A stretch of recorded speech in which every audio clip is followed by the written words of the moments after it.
This is a lecture from OpenTuition. To benefit from the lecture, you should download the free lecture notes from opentuition.com. Internal control. As it says here, internal control is a management system of controls, financial and otherwise, established in order to provide reasonable assurance of, first of all, the effective and efficient operation of the organization, secondly, internal financial control, and finally, compliance with laws and regulations. So, for example, if we're looking at effective and efficient operation, it's important to know that if a customer rings up and asks, do you have this item in inventory, that you are able to reply accurately. If you didn't control inventory properly, didn't record it properly, you would have little idea what inventory you had and simply couldn't carry on your business efficiently. If the customer then orders, you have to be sure that we, get the dispatch action. Somebody actually does it and the invoice is issued. And then, if need be, there's follow-up to collect the amount due from that customer. So all sorts of reports require the accurate information as their basis, and internal control ensures that the basis of the information that's going into reports has been held reasonably accurately. Secondly, there is the financial control. We have to make sure, for example, that if a supplier sends us an invoice, it's paid on time and only paid once. That it doesn't go round the system again in some way and end up being paid twice. Again, we have to be sure that we protect our assets. We have to lock inventory away. We have to make sure cash is promptly banked and the like. We have to make sure that if we're going to be extending credit to a new customer, we take up credit references and set a credit limit. Otherwise, we may be extending credit to these people, which is far too generous, and we're going to end up with a very large bad debt.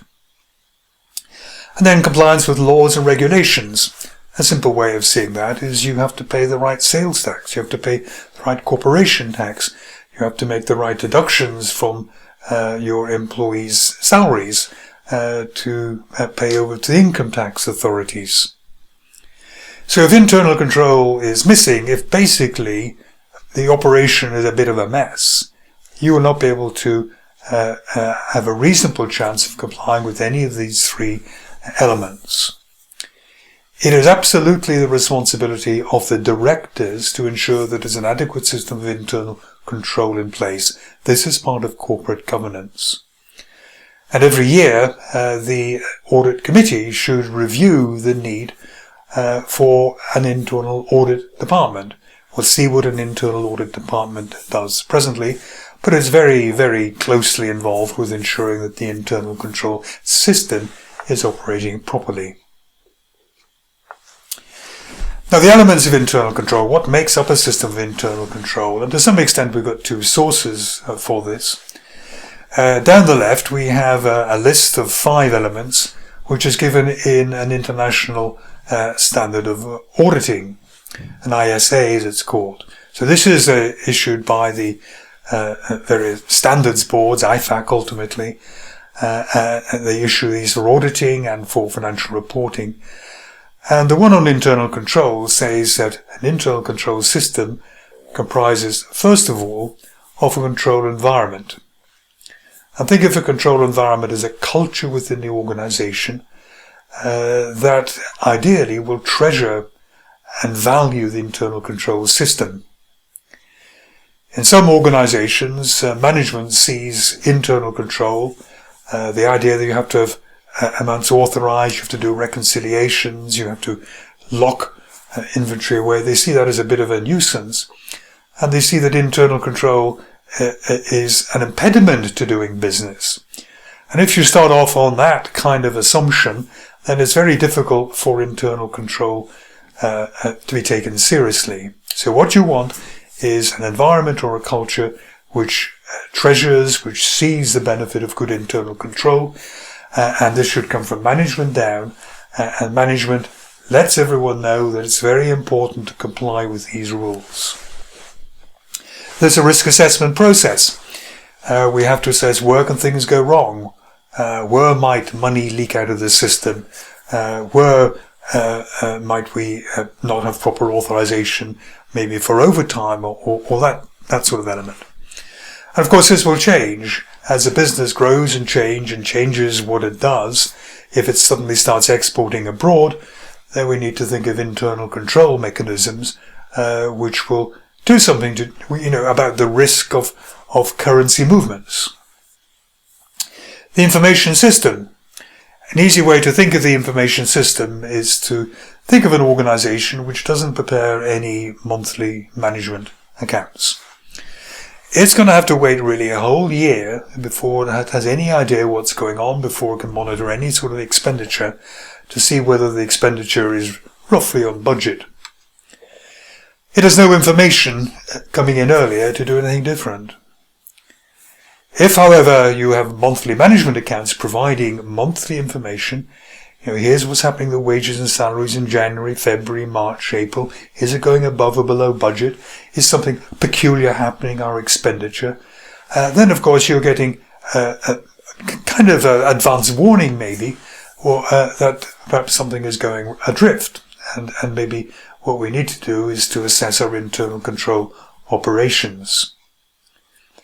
There are the control activities themselves, which we'll see presently, but like authorizing, physical controls, locking valuable stuff away, carrying out reconciliations to make sure that my version of events and maybe my supplier's version of events seem to agree. And then there's monitoring. We have to monitor, first of all, that the internal control is up to date with respect to what we're doing. And secondly, we have to monitor that it is operating properly. And third, we have to make sure that it is consistently operating properly, that every one of our employees is consistently sticking to the rules, if you like, day in, day out. A kind of alternative, these don't line up, these two columns particularly, but something that might help you. If you remember back in our lectures, we saw a COSO framework, which was like that. If you look at the front face of this, just go back to that, the front face of this cube here, basically what you had going down there were the methods of dealing with risk. Remember, this COSO framework dealt with all the types of risk: strategic, operational, reporting, compliance. And then it said these can vary at various levels, the entity all the way down almost to a department. And these are the ways in which a risk, once it's discovered, can be dealt with. Internal environment very much ties in with the control environment. Objective setting, what do we want out of the internal control system? What do we want to be controlled? What elements of the organization do we think should be controlled, and perhaps how carefully? Because some aspects of internal control do have a cost attached to them. Event identification, this is basically saying what could go wrong, and then following on by risk assessment. If it goes wrong, what's the risk like? Is it worth putting in a control to take care of something which is very rare and which is very trivial anyway if it happens? Then there is risk response. What are we going to do about it? The control activities, signing off, authorizations, reconciliations, and so on that we've talked about. And finally, monitoring. So there is a considerable similarity between, if you like, the auditor's approach to the elements of internal control and the COSO approach to how we can manage risk, of which an internal control system is a very important part. Control procedures. The policies and procedures, in addition to the control environment, established to achieve the organization's objectives. They can be financial or non-financial. So financial control would be making sure that you collect receivables on time. Non-financial control could be more to do that we are dispatch goods promptly. so that we don't irritate the customer by having, unwarranted delays in the dispatch. And it can be to prevent anything going wrong, and then to detect something if it goes wrong. So hopefully when we are dispatching money to people, making payments to people, somebody logs on using passwords and so on before they can make internet transfers. But a way of detecting something going wrong would maybe be a bank reconciliation, or maybe sending a statement to your or getting statement from your supplier and reconciling that with what you thought you've paid. Correcting it, and then directing so that you tell people you mustn't do this anymore, you must do something else. Basically you are adapting or modifying, improving the system of internal control so it doesn't happen again.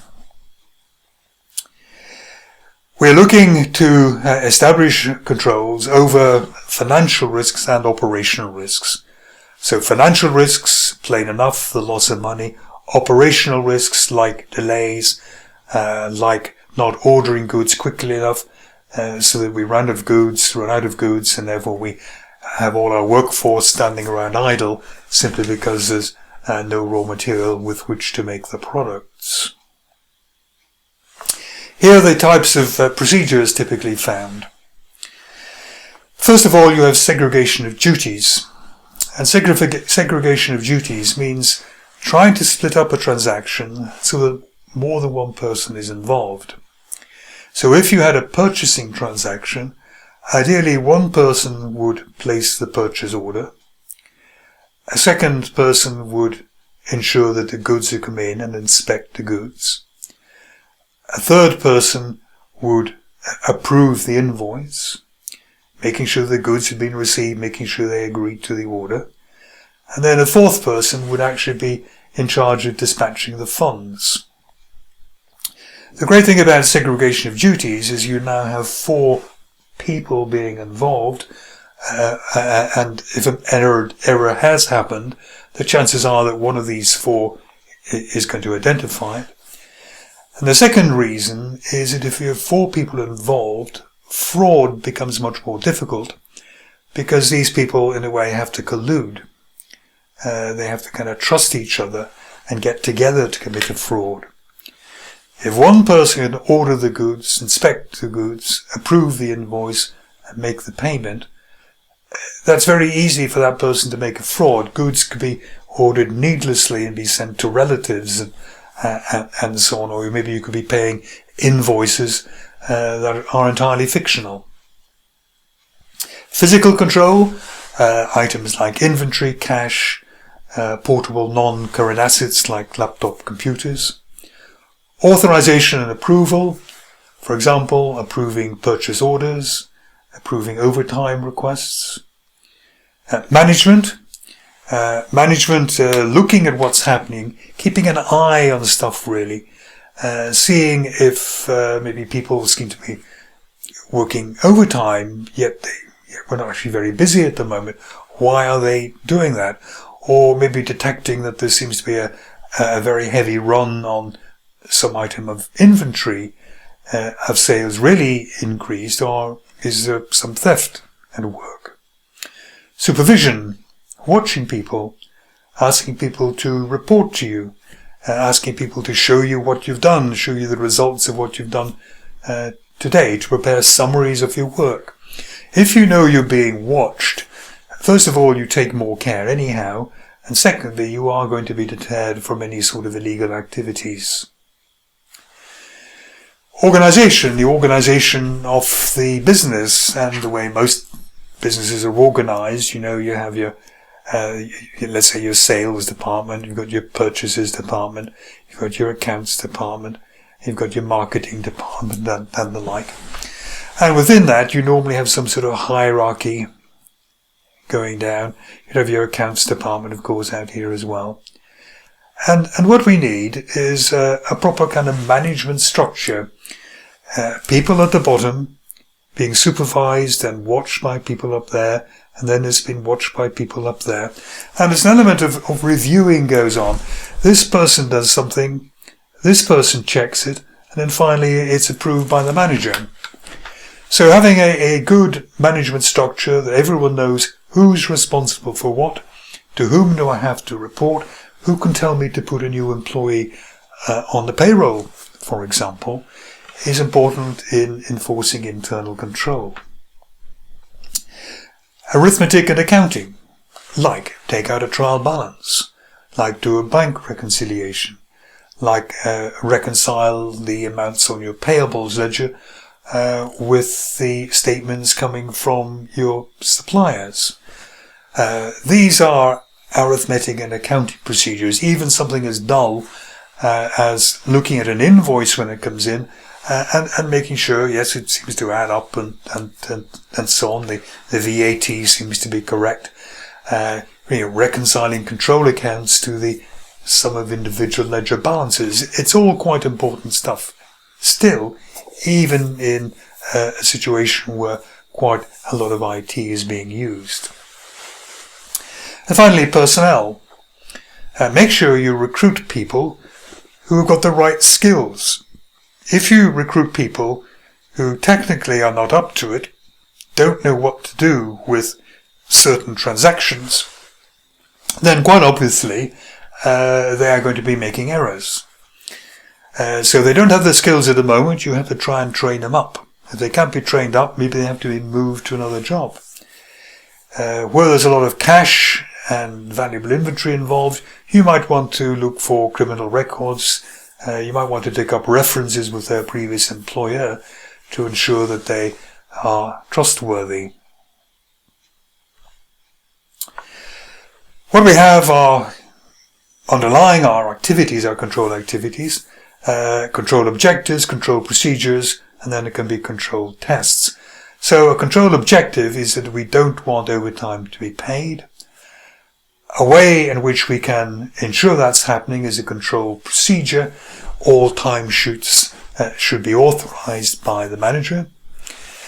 And then when the auditors come along, whether it's an internal or an external audit, what they will do is that they will try to ensure that the timesheets haven't been authorized. They will go and ask for timesheets, usually on some sort of test basis, sample basis, and make sure they've all gone through this proper accounting procedure.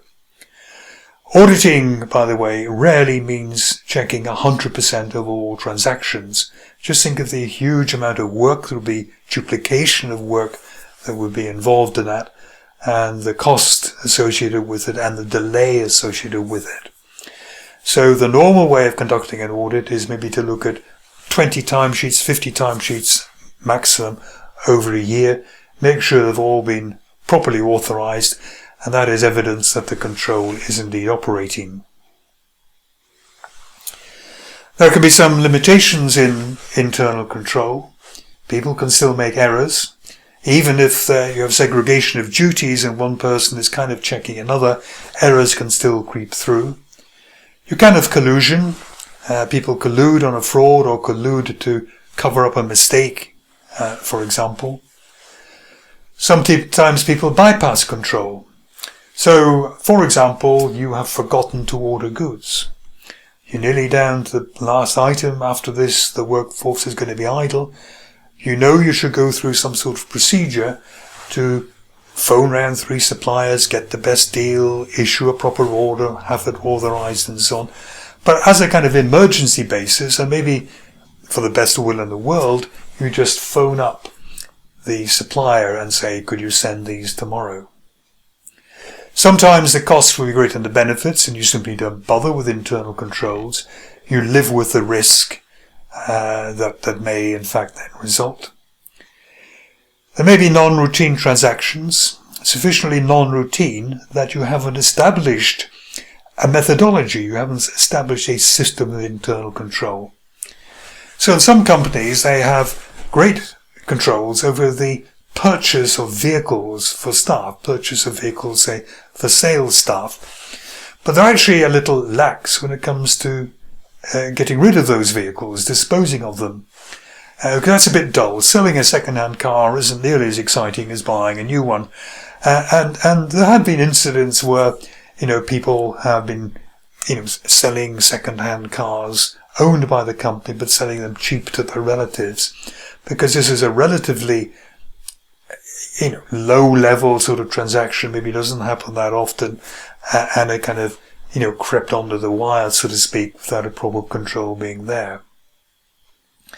And then you may need controls over data processing to make sure that the data is input correctly, that it is very often checked by the program itself for reasonableness and so on. You want passwords to ensure that only properly authorized data has been put in.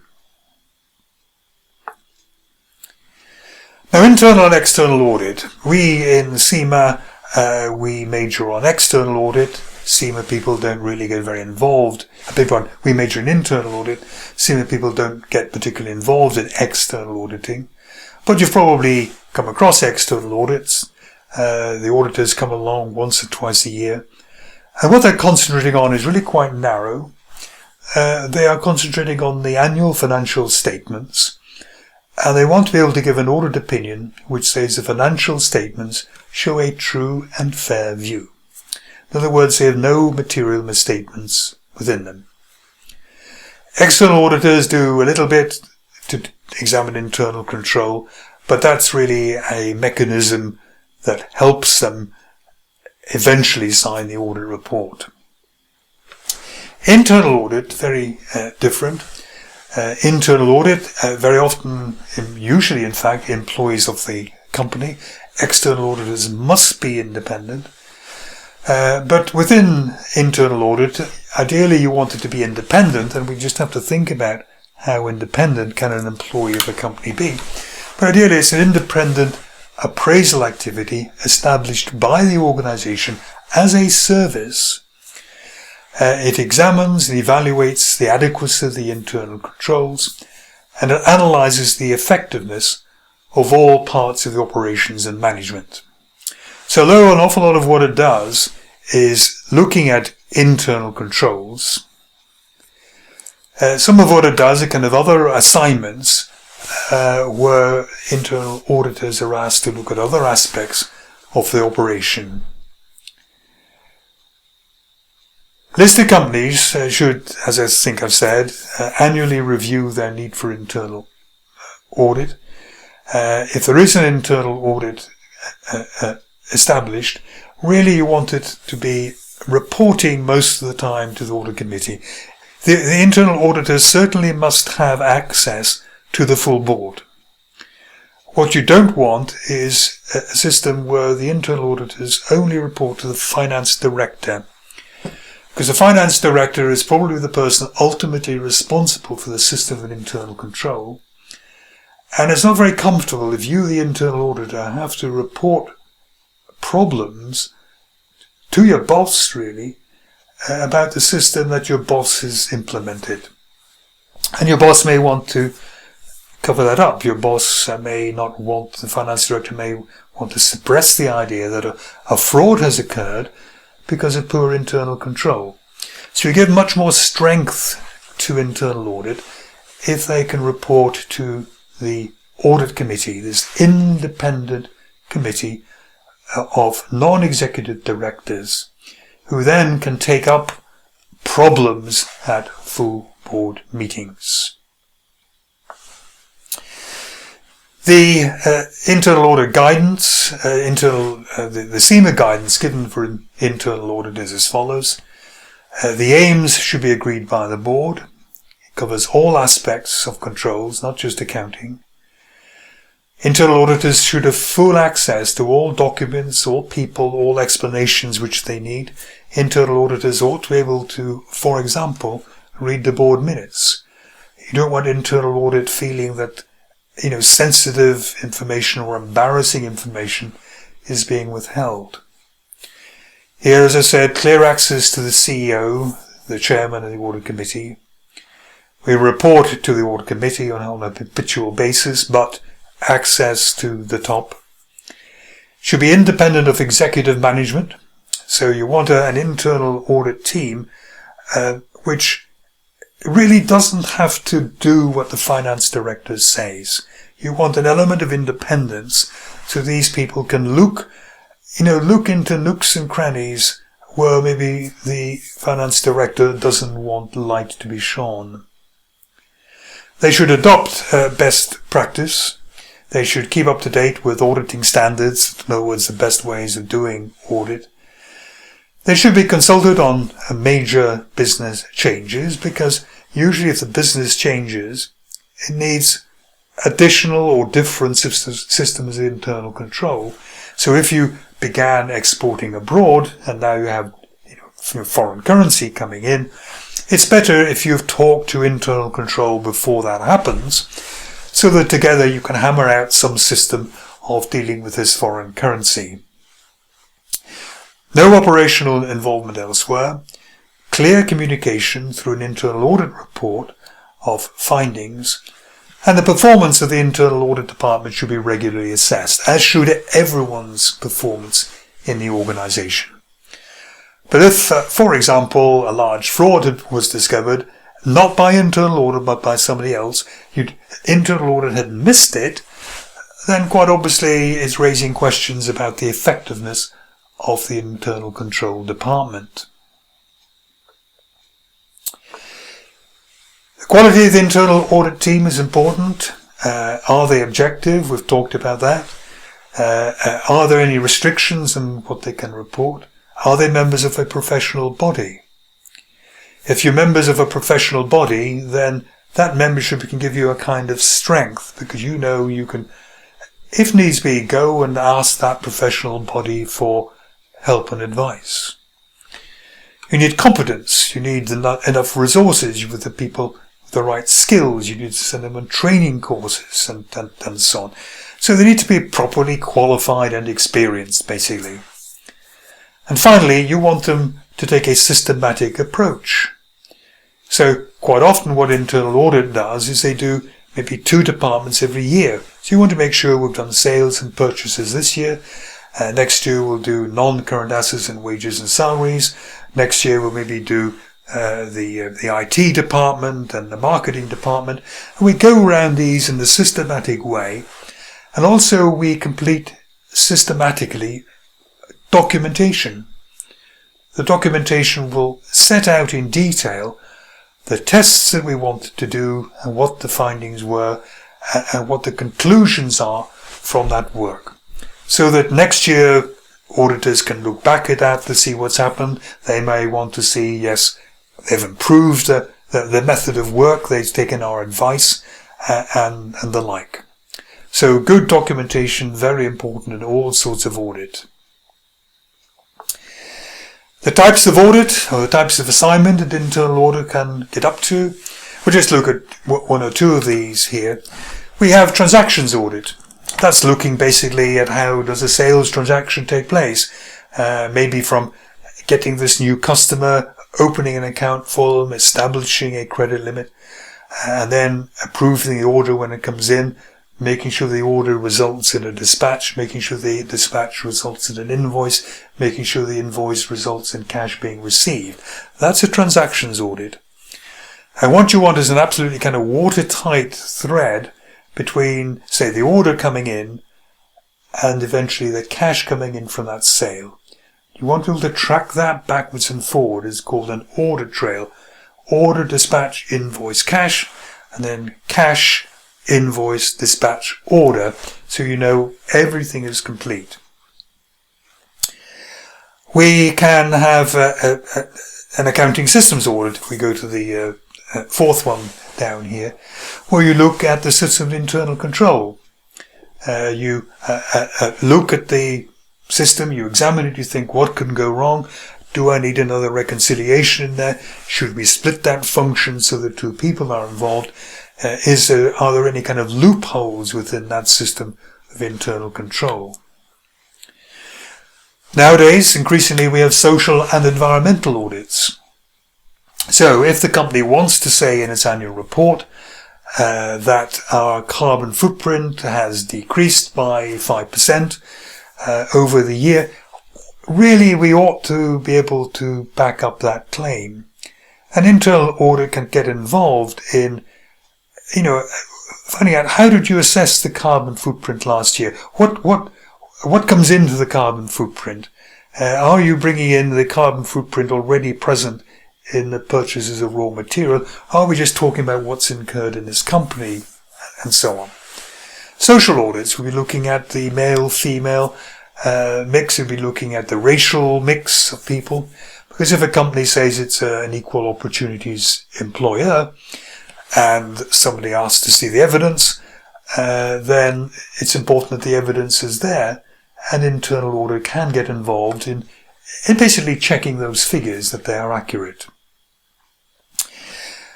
Investigations of fraud. If fraud is discovered, we want to know how did it happen, who's involved, how long is it going on for, how much have we lost, how can we stop it?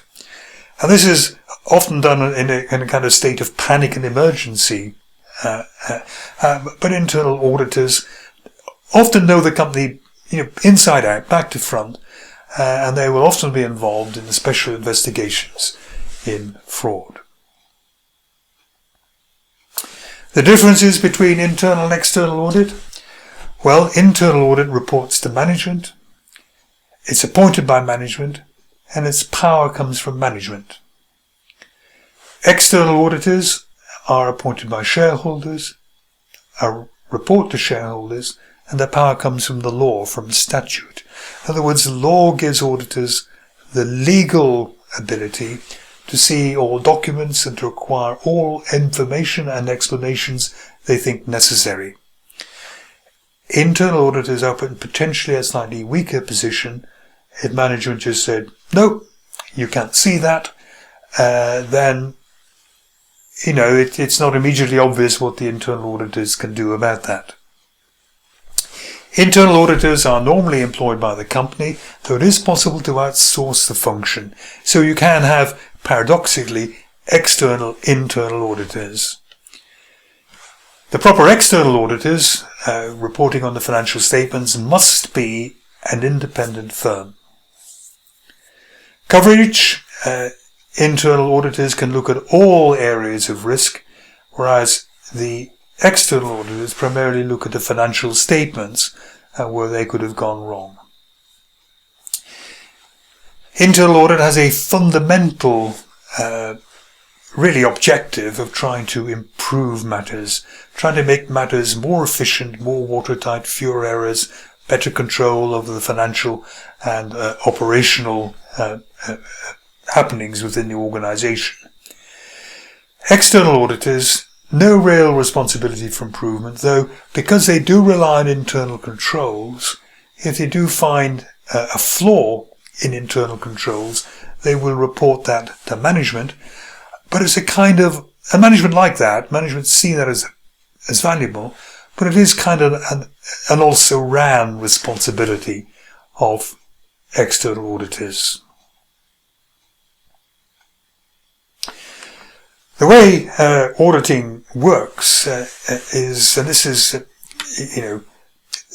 we're looking for a risk of material misstatement. So the material misstatement could be a material error in either the financial statements, as it would be for external auditors, or indeed the management accounts, as it would be for internal auditors. So what will give rise to an error in the management accounts or the financial accounts? And the auditing approach is to see three levels of risk. First of all, you have inherent risk. An inherent risk is the risk of an error happening in the first place. So it could be because the accounting staff is inexperienced. It could be because the transactions are very complicated, as you might get in futures and options. It could be that the accounting staff is under a lot of time pressure, and because of hurrying through, they make errors. It could be that the most experienced people have left and haven't been replaced. It can be the susceptibility of that item to going wrong. So if there's a lot of cash around a place, there's obviously quite an inherent risk because of the nature of it that some of it's going to go missing.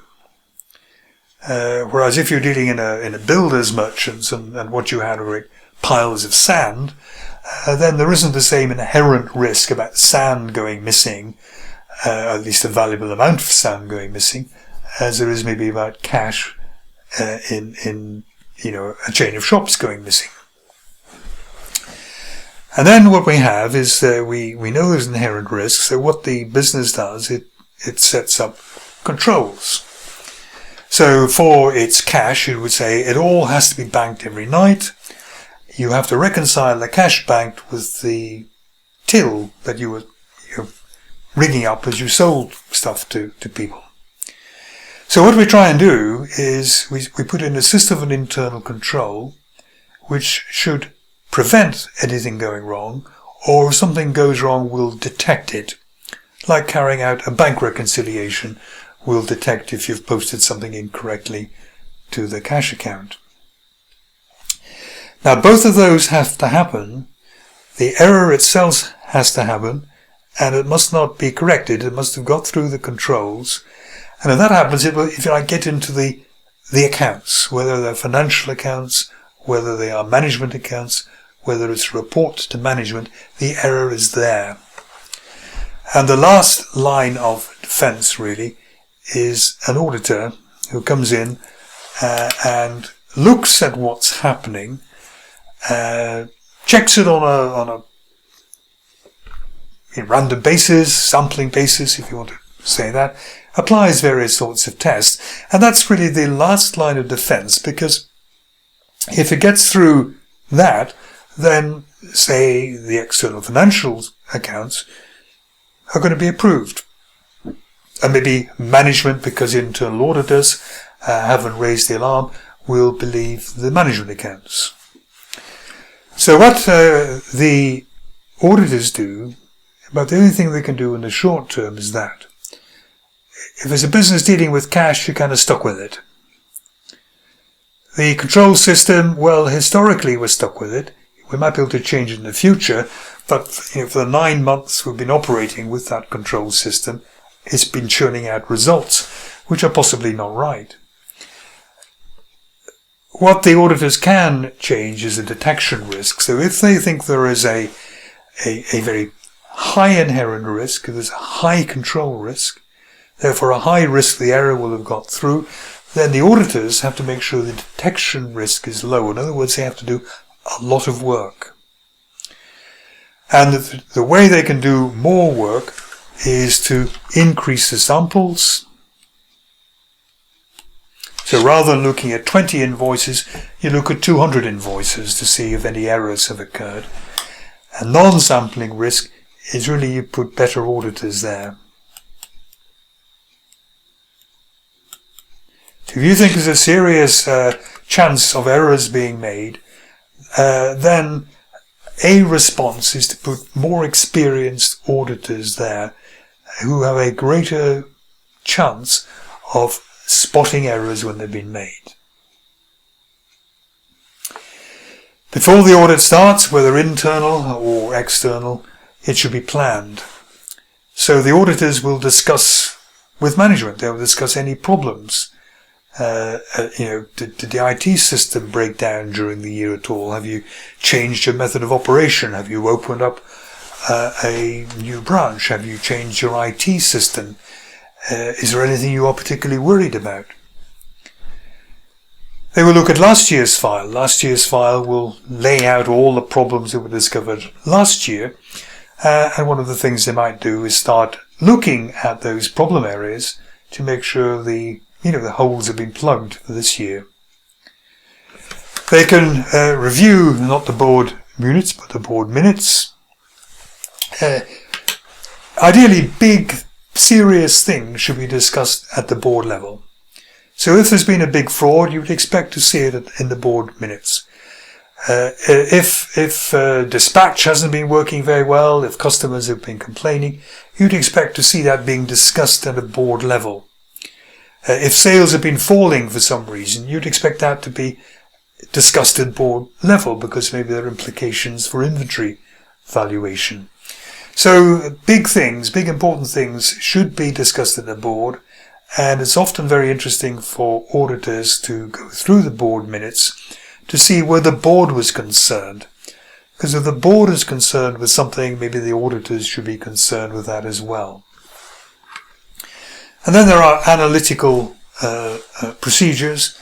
Analytical procedures are basically comparison and ratios. So if last year you saw that electricity was coming in, let's say, at $10,000, and this year you see it coming in at maybe $7,000. Now that's a big change. It's especially a big change if you would be expecting electricity costs to be suffering from positive inflation. So this is alerting you. This is saying, that's unusual. I need to look at that. It could be an innocent difference. It could be that if it's, put on solar panels or they're using more gas and less electricity, whatever. But it could be an error. It could be evidence that people are not recording properly this electricity expense. So comparison this year, last year, comparison between branches, comparison actual to budget, and looking into material discrepancies gives the auditors a kind of heads up. Ratios. If you saw the gross profit percentage last year was 20%, and this year has gone up to 30%. Now that's a clever trick. How on earth has the company managed to increase its gross profit percentage from 20% to 30%? They can't just arbitrarily put up their prices, generally speaking, because if you try that, people will go to your competitors, and you're not going to make very much profit at all within that. So again, there is, begins to raise problems. How have you done it? It could be that they've moved up market, but that would be a legitimate explanation. It could be that there's a great shortage of what they're selling and the market price is actually increased. That could be an explanation of it. But of course, what we fear is some error within the controls, within the financial controls here. Maybe what's happening is that they haven't recorded inventory correctly. So maybe what's happened is they've double counted closing inventory. If you double count closing inventory or some of it, this will reduce your cost of sales. If you reduce your cost of sales, you'll be increasing your gross profit, and you'll certainly be increasing your gross profit percentage. So these analytical procedures, which we can carry out, are immensely important. They give auditors a very quick kind of insight into where things may have gone wrong and where maybe we have to pay a little bit more attention just to make sure there's an innocent explanation rather than something more sinister. Sources of evidence, what the auditors will be looking at. We've talked about analytical procedures. You can ask management, you can ask employees, do you always get approval? Not great, but it's there.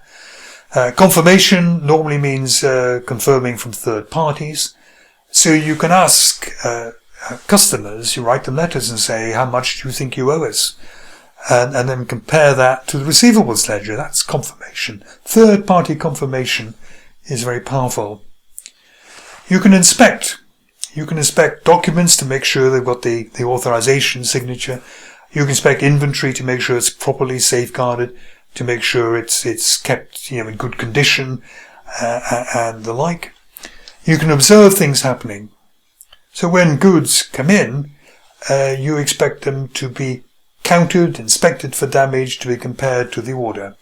So you can watch the people in the warehouse actually doing that.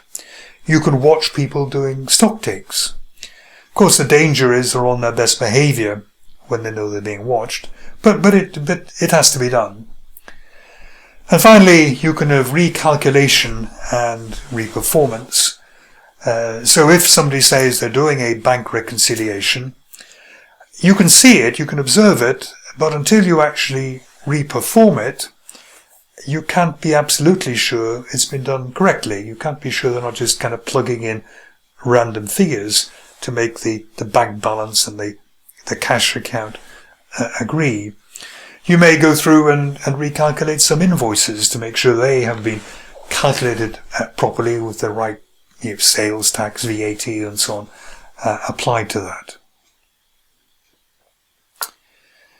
Finally, in this bit of the lecture, there's a part B to come, we look at computer-assisted audit techniques. With IT being involved in most organizations and IT being used to hold the financial transactions, hold the books, if you like, then auditors increasingly use computer-aided auditing techniques. And the first is that the auditors have their own audit program. And what that does is it reads the accounting data. So what it could do, and the great thing about this is it can read every single transaction very quickly, far faster than a human could do it. So you could program this interrogation system to say, report all invoices over 50,000. Report all credit notes over 200. Reports all claims for overtime over 30 hours. So what we're doing here is we're looking for unusual items.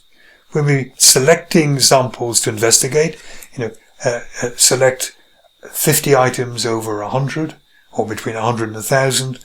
Select 100 items between 1,000 and 5,000. Select 10 items above 5,000, and you get your samples already produced for the auditors then to go and look in detail as to whether those are legitimate transactions.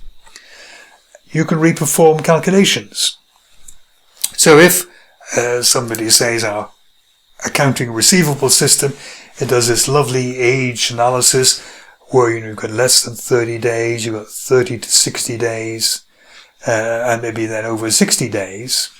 And what you want to see is, 100,000 in there, maybe down to about, let's say 30,000 here. And you don't want to see really much at all over 60 days, because that's having a laugh, really. But how do you know, and this is what they're basing their bad debts allowance on, but how do you know that their receivable system is correctly categorizing the debts?